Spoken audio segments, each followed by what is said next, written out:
अब हम exercise number 3.2 solve करते हैं। यहाँ पे क्वेश्चन नंबर 1 क्या दिया हुआ है, if y is directly as x and y is equal to 8 when x is equal to 2, find y in terms of x, y when x is equal to 5 और x when y is equal to 28। ठीक है, तो यहाँ पे question पहले हम समझ लेते हैं कि डायरेक्टली एज इसका क्या मतलब है, कि if y directly as x इसका क्या मतलब है। तो बुक में पेज नंबर 53 पे उन्होंने हमें ये वेरिएशंस के बारे में बताया हुआ है कि कितनी टाइप्स की वेरिएशंस होती हैं।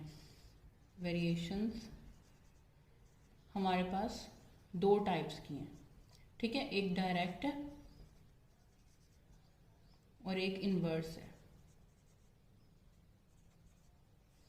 डायरेक्ट वेरिएशन जो है उसमें क्या होता है कि हमारे पास अगर 2 एंटिटीज़ हैं ना, फॉर एग्जांपल x और y, ये हमारे पास 2 एंटिटीज़ हैं, ठीक है। तो x अगर इंक्रीज होगा तो y भी इंक्रीज होगा, और अगर x जो है वो अगर डिक्रीज होगा तो y भी डिक्रीज होगा, ठीक है। ये एक दूसरे के डायरेक्टली प्रोपोर्शनल है। और हम इसको क्या कह सकते हैं कि डायरेक्ट वेरिएशंस हैं, ठीक है। इनको लिखने का क्या जो है सैम्बल्स हमारे पास क्या है, हम कैसे लिखते हैं इसको, y डायरेक्टली प्रोपोर्शनल है x के, ठीक है। ये क्या साइन क्या कहलाता है, ये कहलाता है वेरीज एज या डायरेक्टली प्रोपोर्शनल। वेरीज भी कह सकते हैं इसको, वेरीज एज, ठीक है, या फिर ये डायरेक्टली प्रोपोर्शनल, डायरेक्टली प्रोपोर्शनल, ठीक है।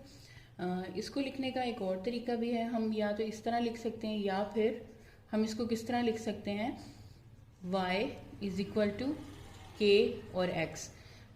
इस साइन की जगह हमने क्या लिख दिया, इज इक्वल टू के, ठीक है। और k कभी भी 0 नहीं होगा, और इसको हम क्या बोलते हैं, इसको हम कहते हैं कांस्टेंट ऑफ वेरिएशन। k को हम क्या बोलते हैं, constant of variation is equal to K, constant of variation, ठीक हो गया। अब हमें समझ आ गई कि y डायरेक्टली एज x का मतलब क्या है, कि y डायरेक्टली प्रोपोर्शनल है x के, ठीक है। x इंक्रीज होगा तो y भी इंक्रीज होगा, x डिक्रीज होगा तो y भी डिक्रीज होगा, ठीक है। तो अब हम क्वेश्चन सॉल्व कर लेते हैं। यहाँ पे उन्होंने 3 क्वेश्चन हमने पूछे हुए हैं कि अगर x जो है वो क्या है 2 और y जो है वो 8 है, तो हमने फाइंड आउट क्या करना है, y in terms of x, ठीक है। तो सबसे पहले हम k फाइंड आउट कर लेते हैं, k की वैल्यू को, फाइंडिंग वैल्यू ऑफ k। तो हमारे पास क्या फॉर्मूला है, y is equal to K x. तो y की वैल्यू हमारे पास क्या दी हुई है, y की वैल्यू है हमारे पास यहाँ पे 8k और x की वैल्यू क्या है 2, यहाँ पे ये जो क्वेश्चन में दी हुई है। अच्छा, अब यहाँ पे 8k और जो 2 है ना, इसको हम अगर राइट साइड लेफ्ट साइड पे लेके जाएंगे तो ये डिवाइड हो जाएगा और ये इससे कट जाएगा 4। अब हमारे पास k की क्या वैल्यू आ गई, 4, ठीक है। अब k की वैल्यू 4 आ गई। अब हमने नेक्स्ट जो है वो क्वेश्चन फाइंड आउट करना है। पहले y की वैल्यू फाइंड आउट करते हैं और फिर x की वैल्यू फाइंड आउट करते हैं। पहले y क्या है, y when x is equal to 5। अब x की वैल्यू दी हुई है तो हम यहाँ पर फार्मूला लिखते हैं, y is equal to k और x।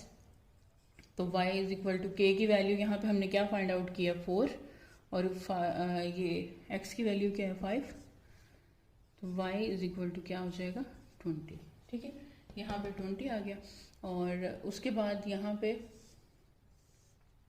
थर्ड क्वेश्चन में हमने x फाइंड आउट करना है, तो y is equal to k और x, y की वैल्यू क्या दी हुई है 28, k की वैल्यू हमें पता है 4 और x, और 4 यहाँ मल्टीप्लाई हो रहा है और जब उसको हम लिखेंगे लेफ्ट साइड पे तो वो डिवाइड हो जाएगा। हमारे पास क्या वैल्यू आ जाएगी x की, 7, ठीक है, ये इतने सिंपल से क्वेश्चन हैं। नेक्स्ट जो क्वेश्चन नंबर 2 है वो भी एज इट इज़ ही है, हमने यहाँ पे के की वैल्यू सिर्फ फाइंड आउट की है और कितना सिंपल सा formula y is equal to K X. ठीक है, नेक्स्ट क्वेश्चन सॉल्व करते हैं नेक्स्ट वीडियो में।